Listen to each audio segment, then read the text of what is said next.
Mi nombre es Patricia Lago, vivo en Mar del Plata, provincia de Buenos Aires, República Argentina. Soy profesora de yoga y esto es Yoga en Primera Persona.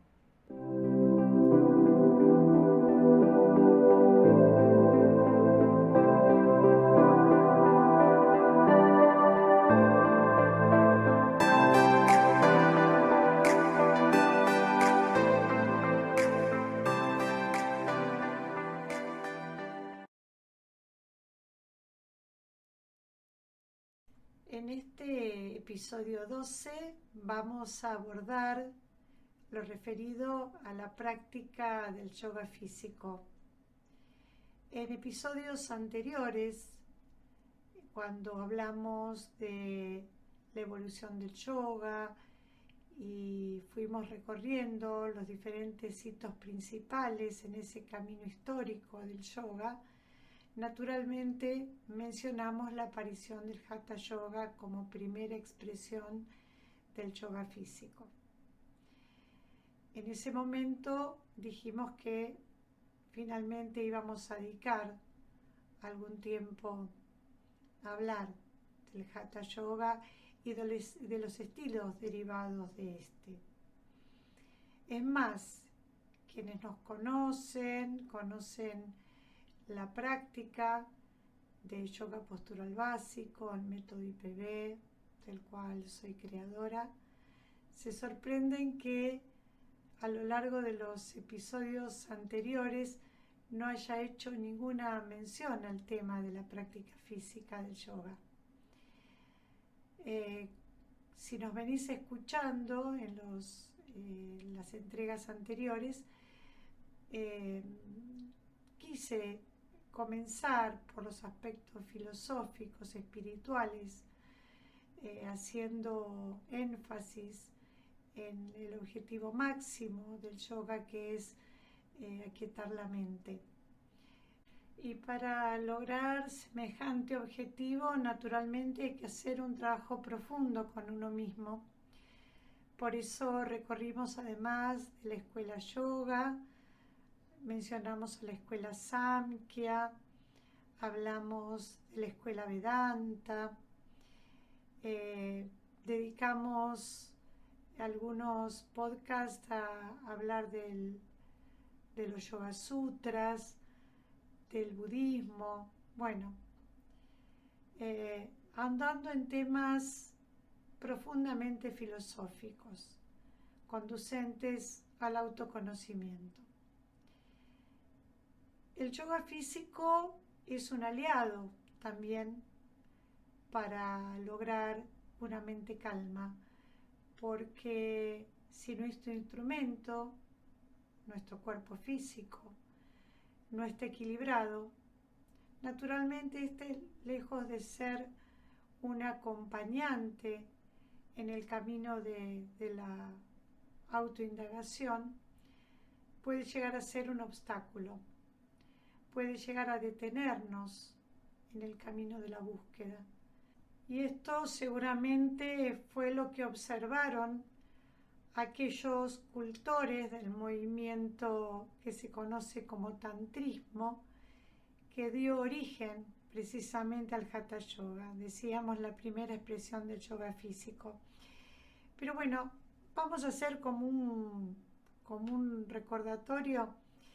¿Te acordás que decimos que el yoga nació hace 5.000 o 6.000 años?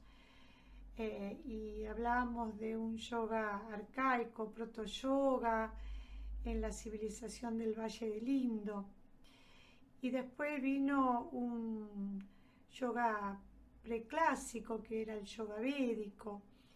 Y después vino el yoga épico del Bhagavad Gita. Y bueno, de las epopeyas el Mahabharata y el Ramayana. Después vino el yoga clásico de Patanjali. Y es así como finalmente llegamos al yoga postclásico, donde surge este movimiento ya ubicados en el medioevo. Pero, ¿cuál es la diferencia bien notable de los periodos anteriores respecto de este. Es que tanto del proto-yoga, el yoga védico, preclásico, épico y clásico, las prácticas espirituales eran muy ceremoniales, muy devocionales, eran prácticas de ejercicios respiratorios para lograr la concentración de la mente. La práctica de las posturas estaba ligada más y fundamentalmente a las posturas para la meditación. Pero fue así como, te decía, en el medioevo llega este movimiento que pone al cuerpo como protagonista, porque, y esto sostenido por el famoso historiador en religiones Mircea Eliade, que decía que el cuerpo humano adquirió una importancia que nunca había logrado en la historia espiritual de la India antes de este movimiento que fue el tantrismo. Pero, ¿qué quería el tantrismo? Lo que buscaba era un cuerpo trascendente, lo que llamaban cuerpo diamantino, cuerpo divino. Hasta este movimiento, el cuerpo era bastante denostado porque se lo creía como un obstáculo para el camino espiritual. Y de este movimiento, como te dije, nació el Hatha Yoga, el yoga que seguramente para vos es el más conocido, sobre todo en Occidente. Sabemos que la mayoría de los occidentales ingresamos al yoga a través del yoga físico. Veremos que, bueno, decíamos que esta fue la primera expresión, después llegaron otros estilos. Pero la creación del Hatha Yoga se asocia al maestro Matsyendra y a su discípulo Goraksha. Se dice que el mismo dios Shiva fue el creador de este movimiento, que instruyó a Matsyendra y a los subsiguientes discípulos.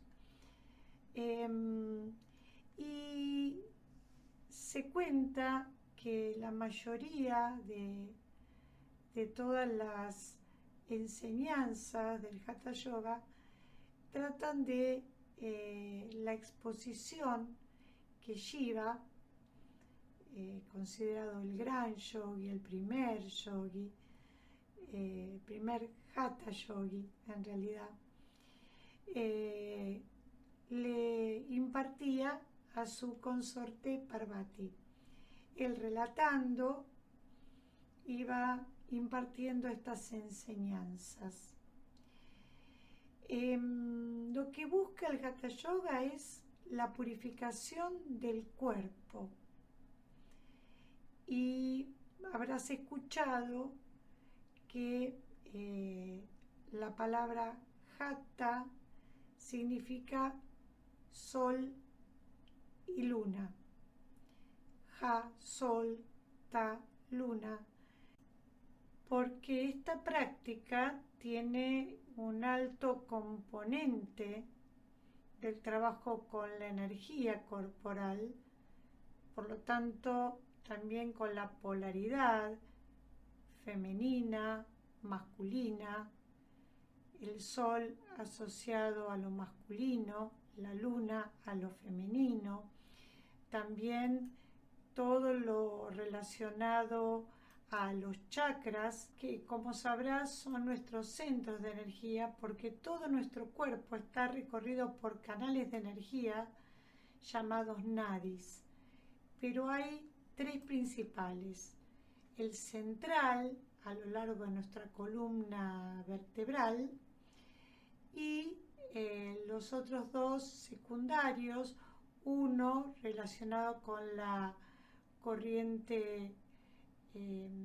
energética femenina, que es Ida, y el otro relacionado con la corriente energética masculina, Pingala, y ambos se entrelazan a lo largo de ese canal energético principal, que es Sushumna, decíamos, en coincidencia con la columna vertebral, y los puntos de conexión, los puntos de entrecruzamiento entre Sushumna, Ida y Pingala son los puntos donde se encuentran los 7 chakras principales.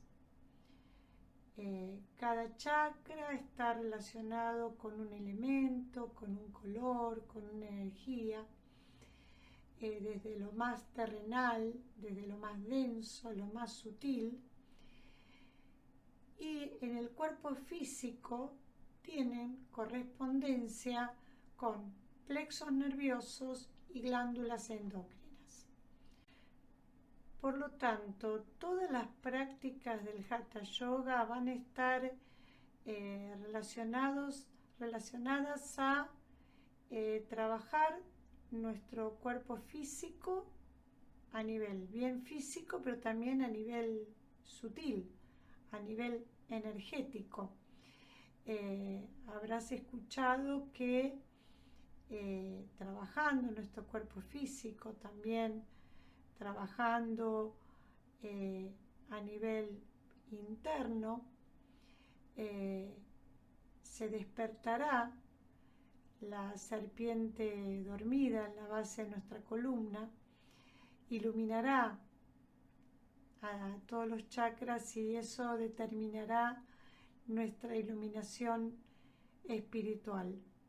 Cuando esa serpiente Kundalini ascienda por la columna y desde el chakra base, chakra raíz Muladhara, abra el loto de 1000 pétalos en nuestra coronilla en Sahasrara. Eso determinará la iluminación. Pero eso no se logra sin un trabajo comprometido, no solo a nivel físico, sino fundamentalmente a nivel interno, a nivel de autoconocimiento, como decimos siempre. Las prácticas del Hatha Yoga eran prácticas individuales de maestro-discípulo, o sea, no eran las prácticas masivas como las conocemos hoy. Eran prácticas herméticas, en donde el maestro conocía a su discípulo y sabía qué técnica debía practicar. Y las prácticas eran lo que hoy conocemos como asanas, pranayamas, también mudras, bandas y lo que se conocen como yatkarmas. Las asanas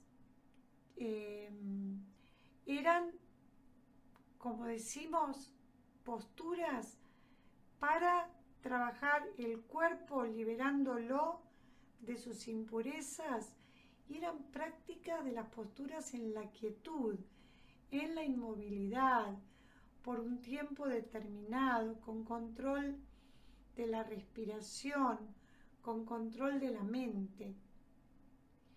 Los pranayamas, los ejercicios respiratorios, también tenían por objetivo un trabajo con la energía y su efecto en lo mental, a través del control del prana, de la energía vital.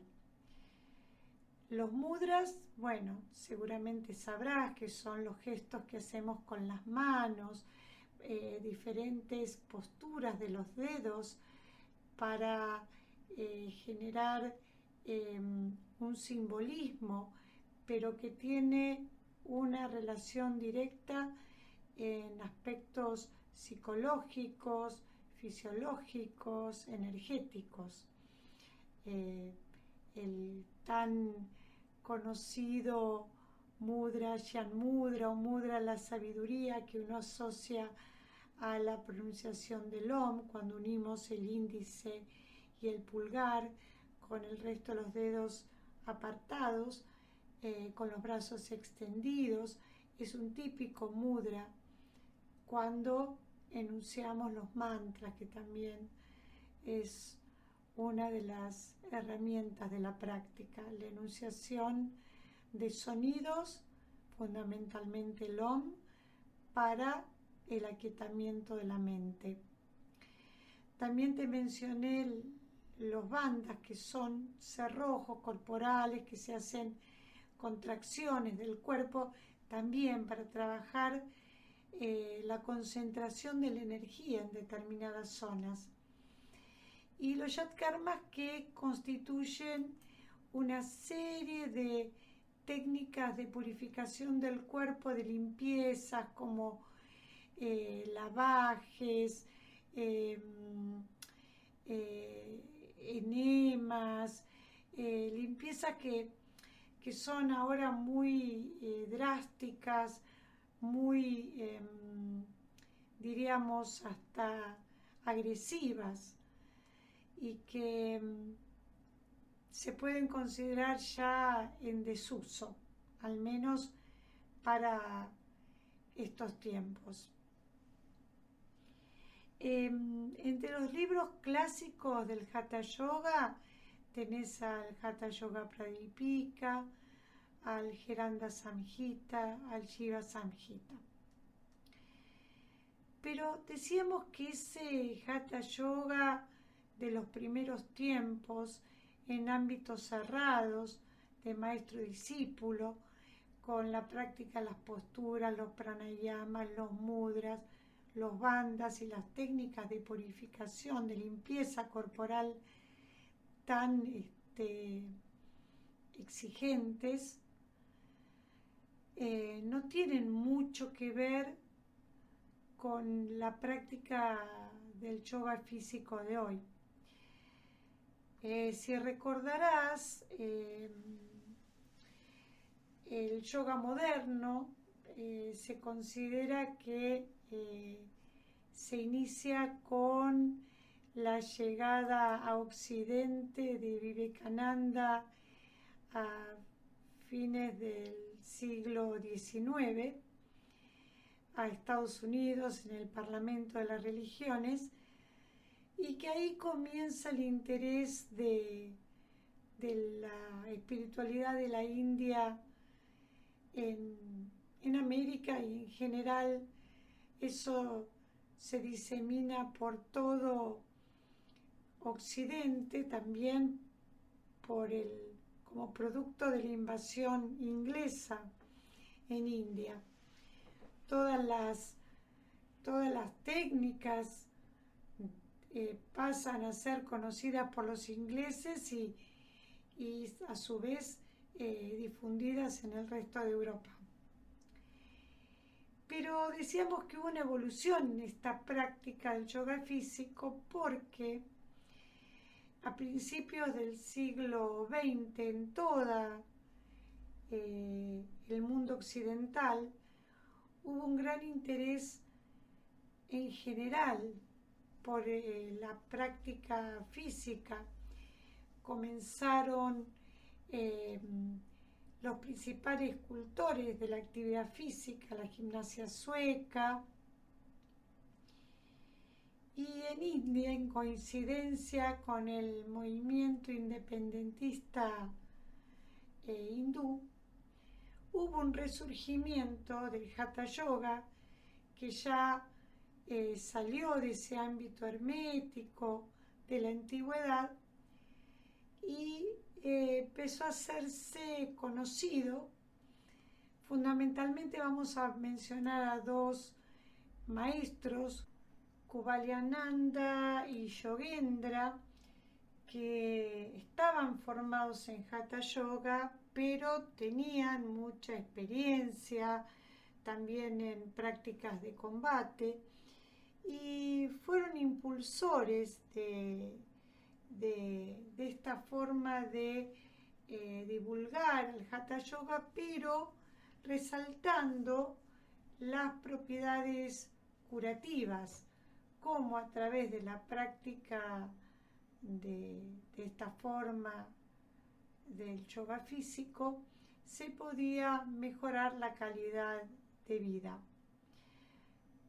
Vuelvo a marcar que todo esto surge en un marco especial de un interés en el mundo en general por la cultura física.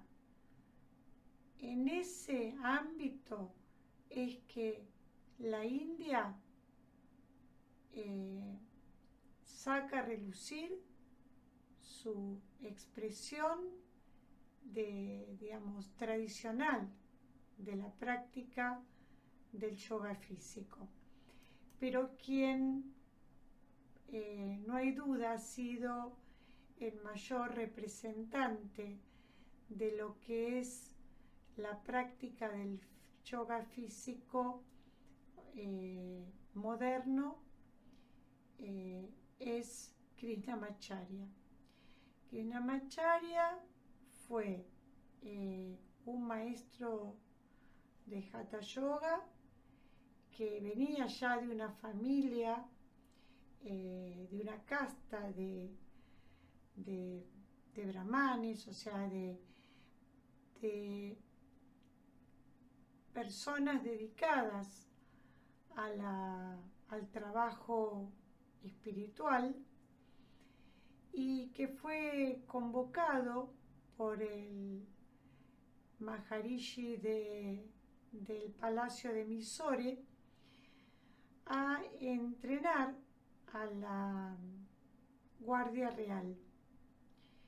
Entonces Krishnamacharya comenzó una práctica que tenía mucho de Hatha Yoga, pero que también se vio influenciada por el cultivo de esta gimnasia más de destreza que estaba haciéndose masiva en la Europa y en el Occidente en general de mediados del siglo XX.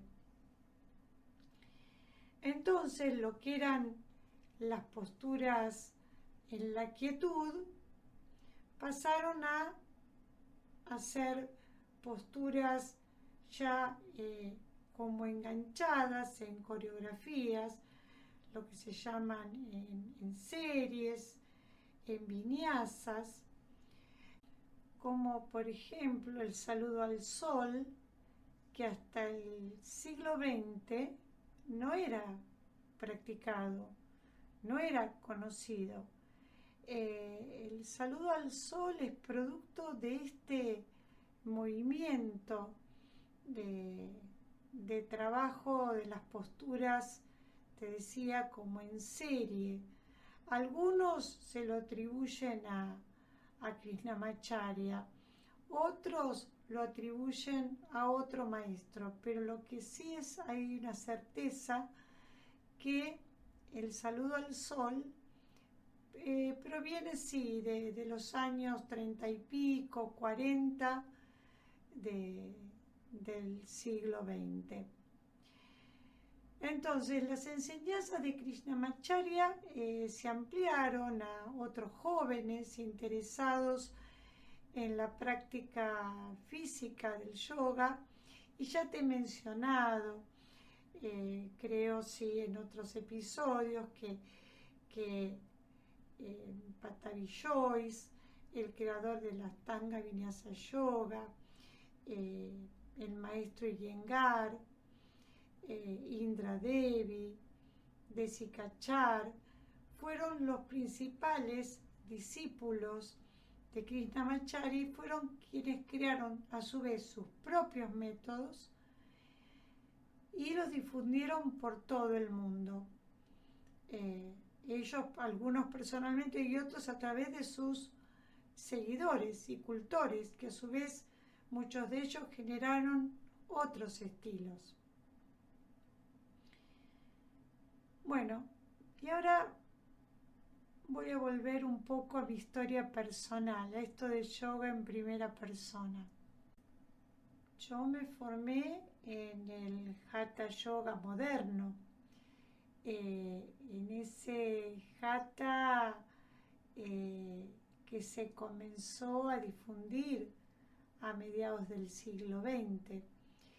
En mi formación, afortunadamente, hubo una gran impronta en lo espiritual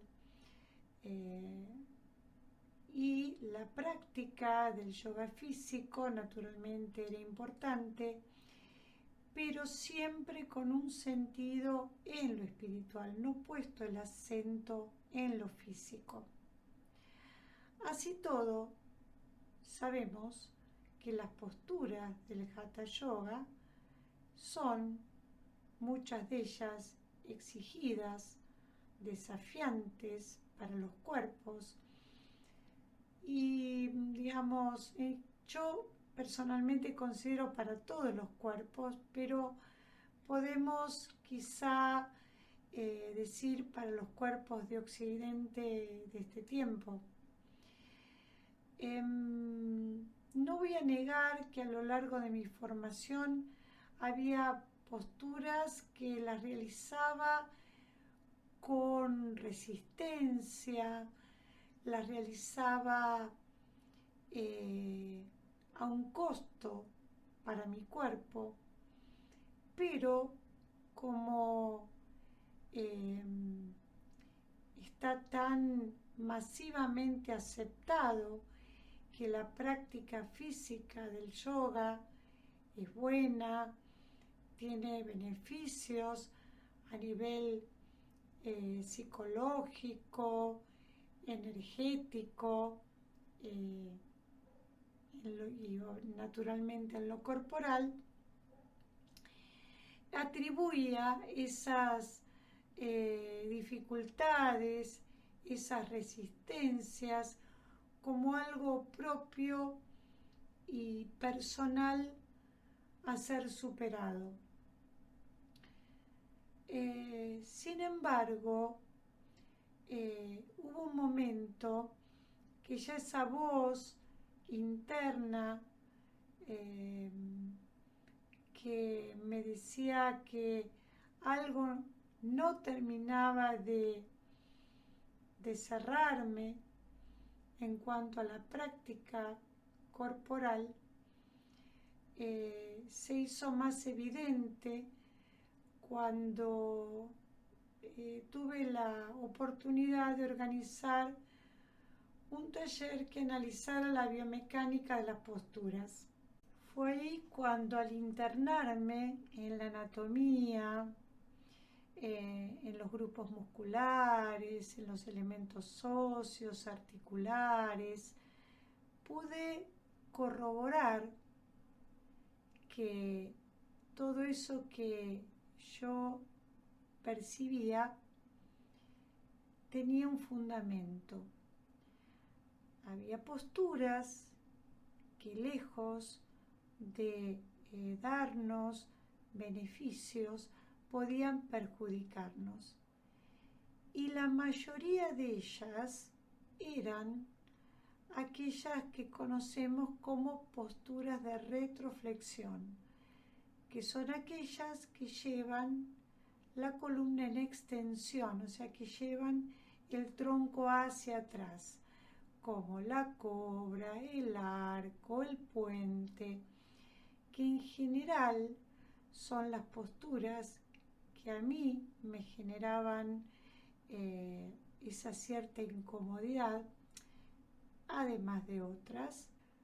Hubo varias situaciones que en sintonía con estos descubrimientos, digamos, me llevaron a tomar la determinación de investigar para poder fundamentar de una manera si se puede decir, más científica del por qué algunas posturas no son tan convenientes respecto de otras que pueden ser realmente correctivas, beneficiosas para el cuerpo, para la salud osteomuscular. Entonces decidí dejar las prácticas y bueno, internarme en este desafío de búsqueda por respuestas. En el primer podcast te hablé de Juanita Zavaglia, mi querida y primera profesora de yoga. Te dije que ella, si bien hacía la práctica tradicional, incorporaba técnicas actuales, contemporáneas de trabajo corporal consciente como la eutonía. Y también te dije que ella en su momento me recomendó la lectura de un libro, El cuerpo tiene sus razones, de Thérèse Bertherat, que bueno, en aquel momento lo leí y me pareció realmente un libro maravilloso, pero poco comprendido en aquel momento de lectura. En esta búsqueda de bibliografía, no limitada al yoga, si bien naturalmente busqué en cuanto al libro de Hatha, pudiera encontrar respuestas que de alguna manera saciaran esta búsqueda de los por qué sí y los por qué no de determinadas posturas. Esta indagación fue mucho más allá que los libros de Hatha Yoga e incorporé libros de anatomía y bueno, y en ese recorrido me encuentro nuevamente con el libro de Bertherat, en realidad con su segundo libro, El correo del cuerpo, que al leerlo era un libro del que no había podido pasar más de las primeras hojas porque veía que me traía incomodidad respecto de la práctica del yoga que estaba haciendo. Ahora fue todo lo contrario.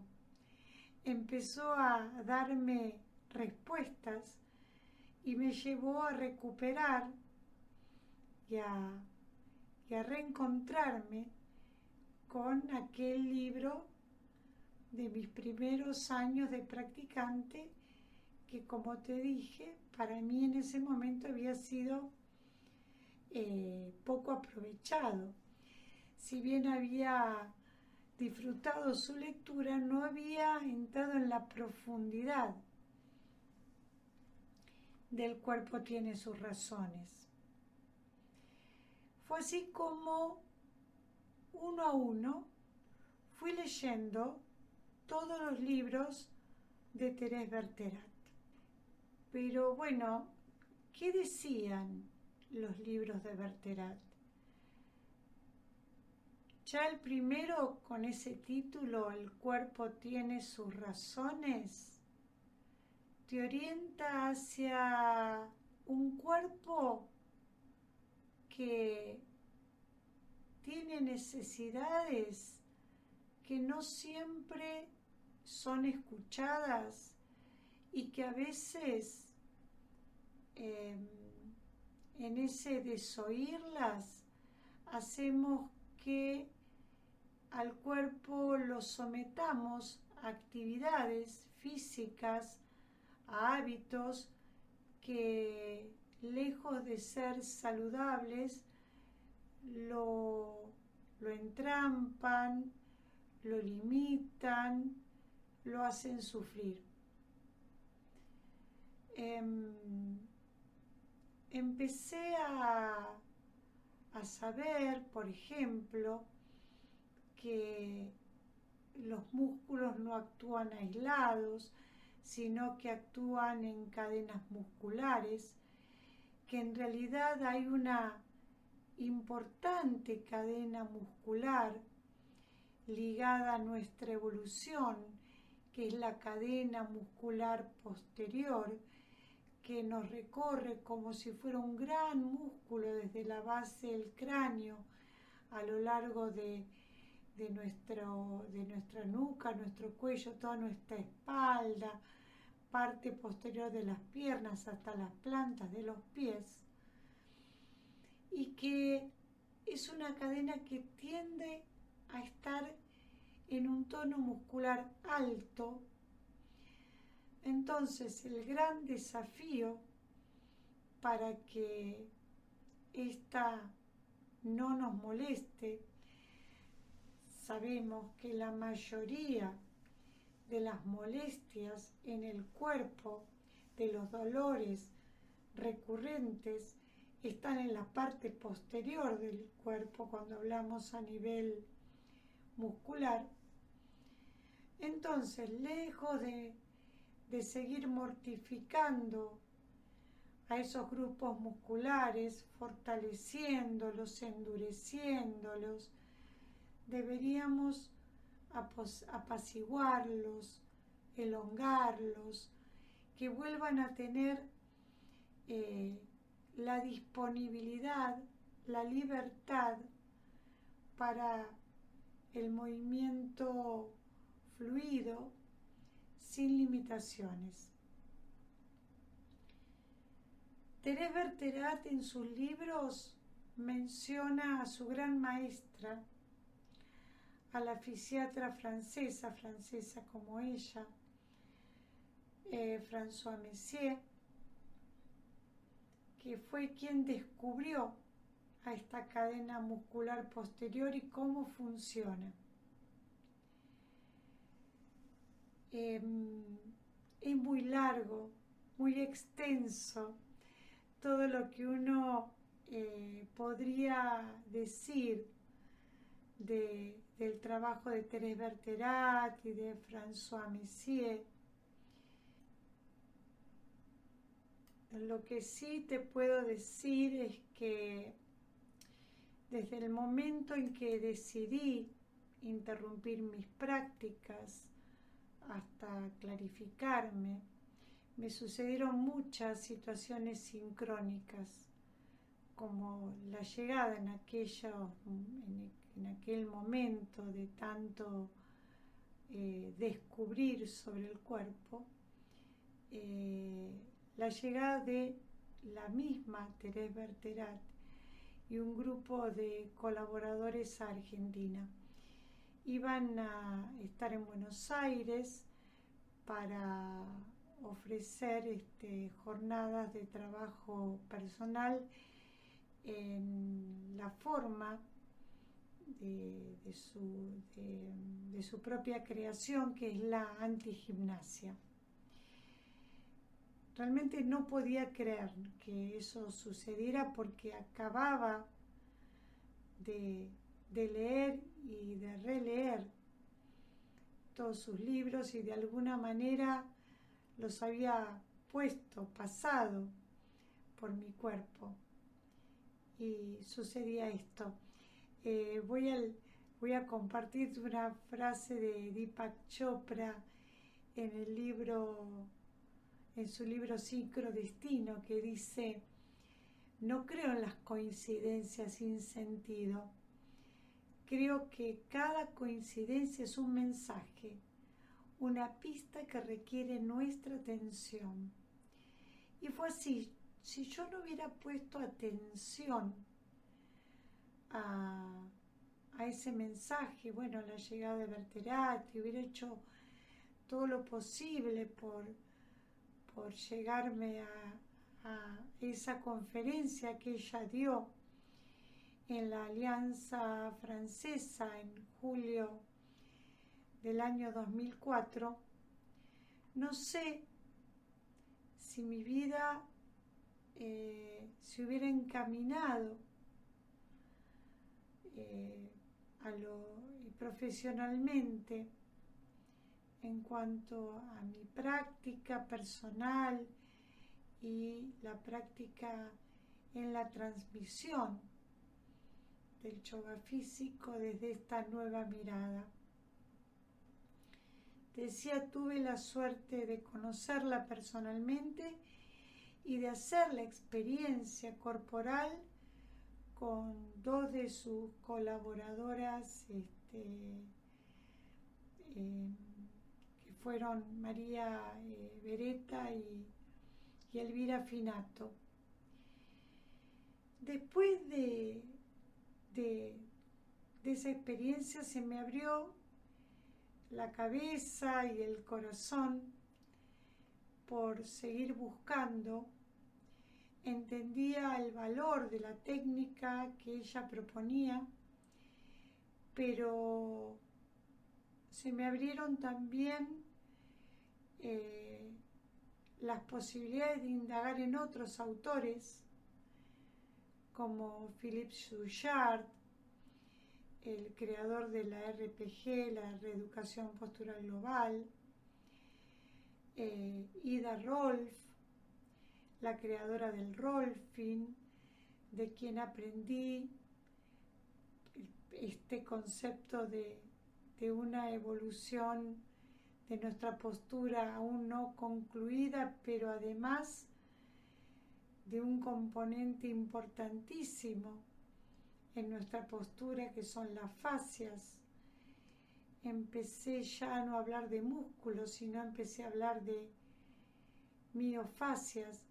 En realidad ya no hablé más de músculos, sino de cadenas miofaciales. También me encontré con el trabajo de Godelier Denise Stroif, creadora del método de cadenas musculares y articulares, que incorpora el concepto de actitud psicocomportamental como nuestra vida, tanto nuestro bagaje genético como lo adquirido va dejando huellas en nuestro cuerpo. Y también a otro gran maestro de la postura, que es Jorge Ramón Gomariz, creador del método de estiramiento de cadenas musculares, que si me estás escuchando desde mi canal de YouTube o independientemente de donde lo estés haciendo, vas a encontrar en el canal de YouTube IPB Yoga, y con Y, PB Yoga, la entrevista que generosamente me brindó Jorge Ramón en noviembre del año pasado, una larga entrevista donde hablamos de todas estas cuestiones.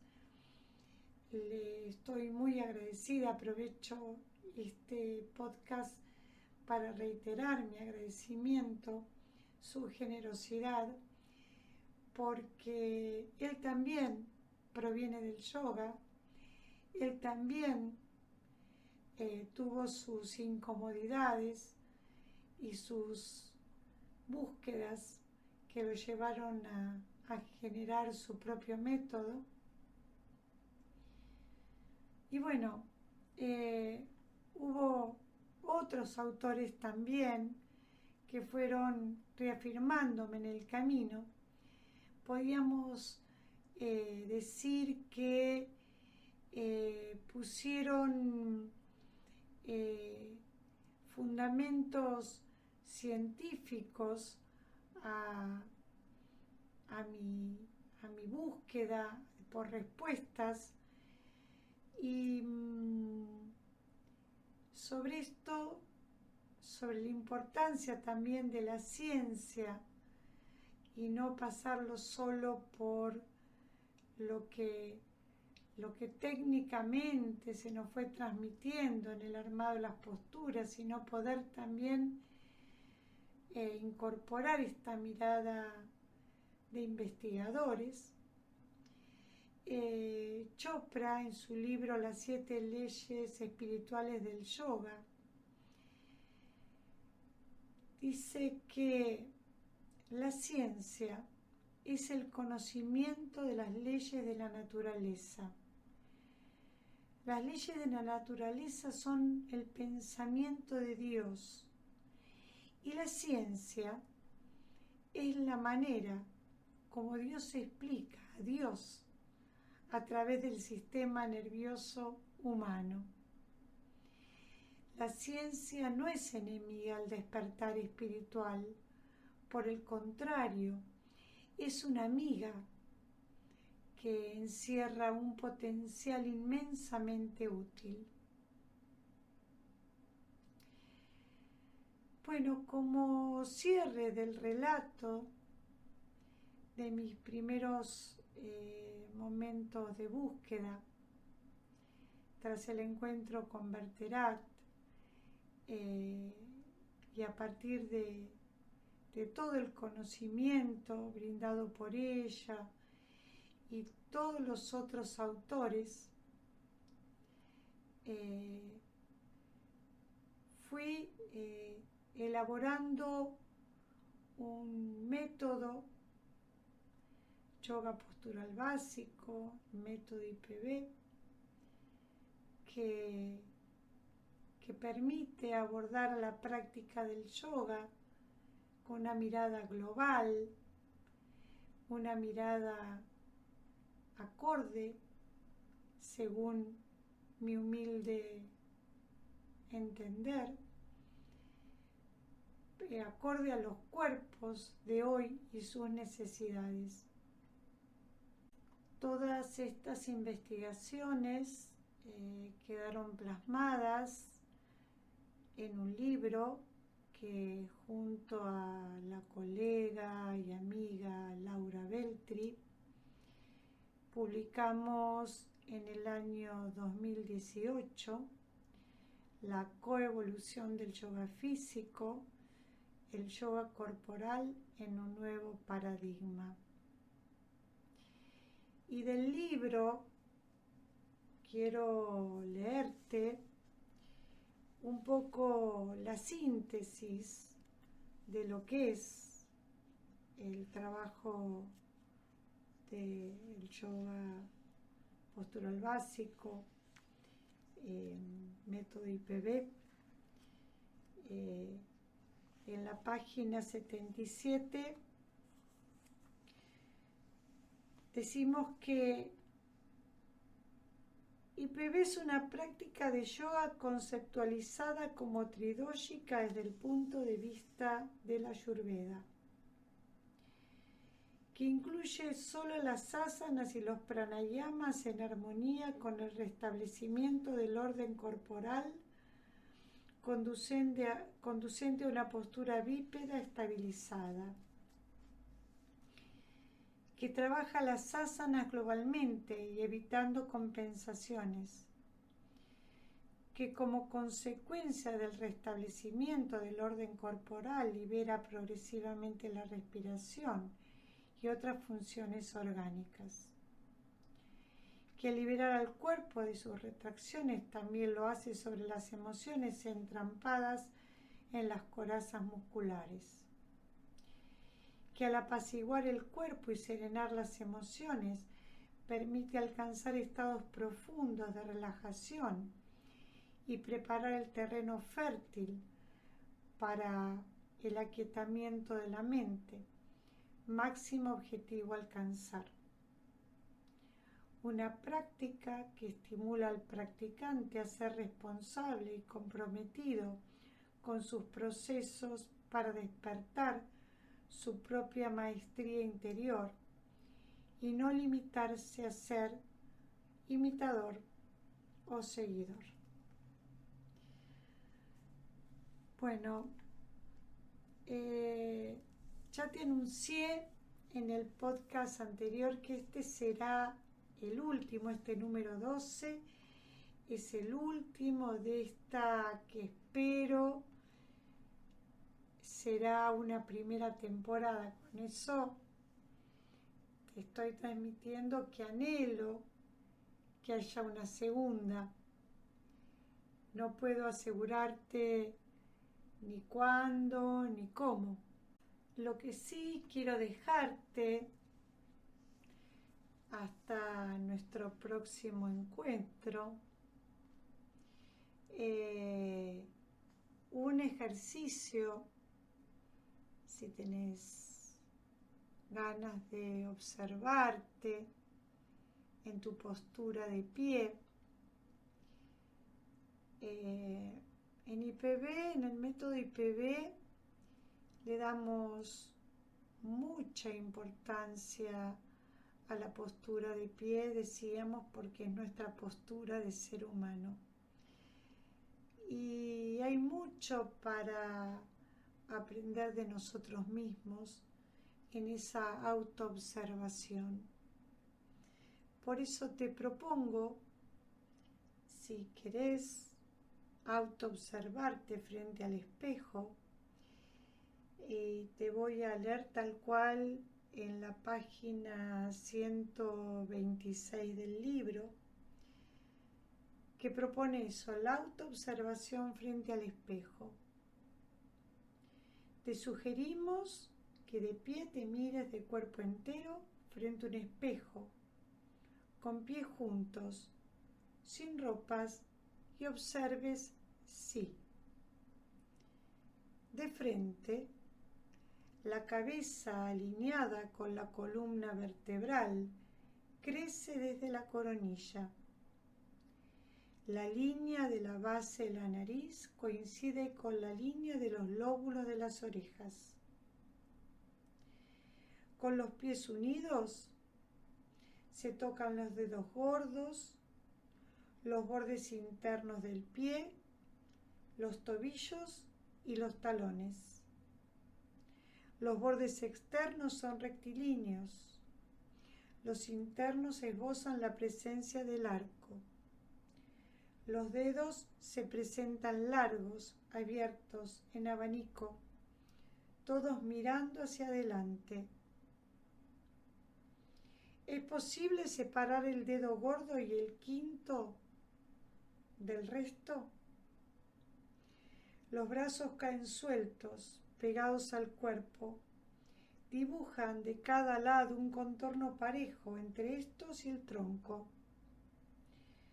Los dedos mayores de cada mano coinciden con lo que sería la costura lateral del pantalón. Clavículas, pezones y crestas ilíacas están alineados. Las piernas se tocan en alto de muslos, rodillas, alto de pantorrillas y tobillos. Se visualizan 3 luces o espacios entre las piernas. De perfil, con apoyo en pared, además de las conciencias descriptas, observar si se logra apoyar sobre la pared la base posterior del cráneo, la mitad de la espalda, a nivel de las vértebras dorsales medias, y el hueso sacro, el hueso plano que podemos palpar justo por encima de la línea entre las nalgas. Bueno, es una observación, como verás, bastante exhaustiva y que rápidamente detecta aquellas cuestiones que alejan a nuestro cuerpo de una forma idealmente establecida sobre nuestros 2 pies.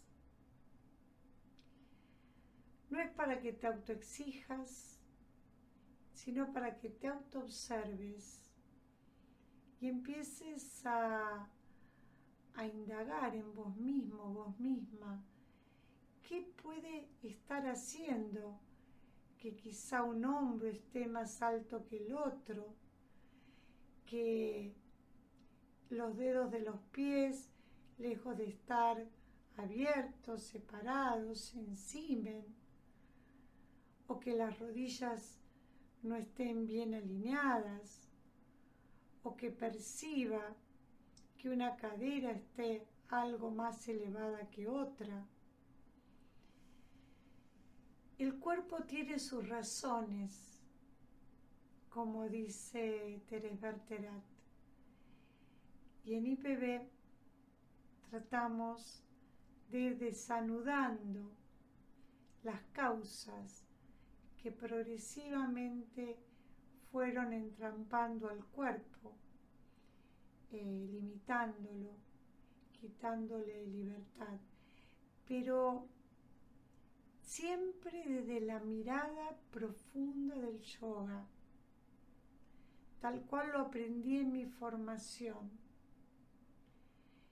El cuerpo como aliado fundamental, el medio, el instrumento del alma, pero siempre con esa mirada en lo superior,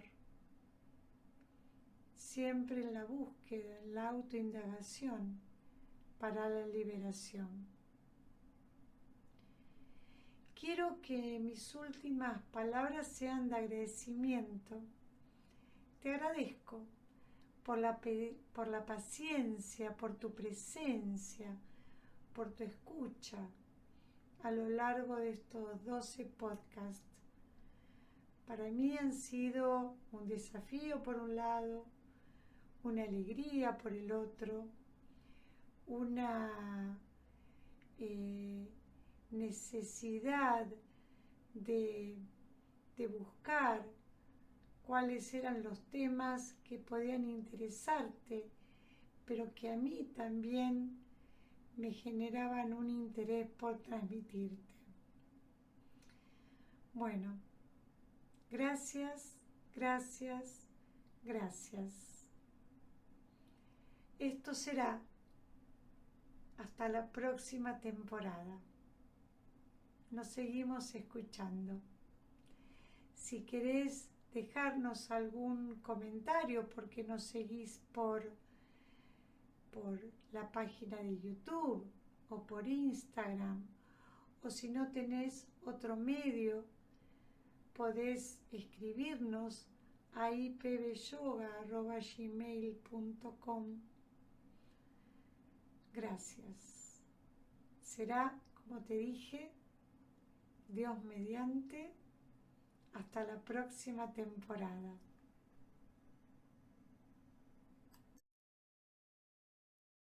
Mi nombre es Patricia Lago, vivo en Mar del Plata, provincia de Buenos Aires, República Argentina.